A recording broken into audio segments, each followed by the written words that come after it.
Palagi bang nalolobat yung battery mo? Pero ayaw mong bumili ng charger dahil malaki. Siya kayang bitbitin at wala kang paglalagyan. Baka kailangan mo itong binili kong charger na kasya sa bag. Madali lang din siyang bitbitin, kasya rin siya sa mga box ng mga motor natin. Pwede mo rin pala siyang ilagay dito sa ating compartment. Tignan nyo, saktong-sakto siya dahil maliit lang. Kasi nga dito guys, sa bulsa ng ating motor, pwede mo rin siyang ilagay.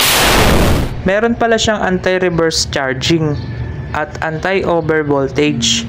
Meron na rin siyang short circuit protection, kaya safe. Ganito lang din yung diagram niya, kaya madali mo lang siya magagamit. Ito, tuturo ko sa iyo mga boss. Yung negative pala ng ating charger, ilalagay nyo lang dito sa negative ng battery. Tapos itong positive ng ating charger, yung color red, dito lang din sa positive ng ating battery. Negative and positive lang yan. So makikita nyo dito na meron pang karga yung battery natin, pero andun lang siya sa may 75%. Ngayon isasaksak nyo lang dito yan mga Kanan Pro. Ganun lang po ka-basic ang paggamit nito.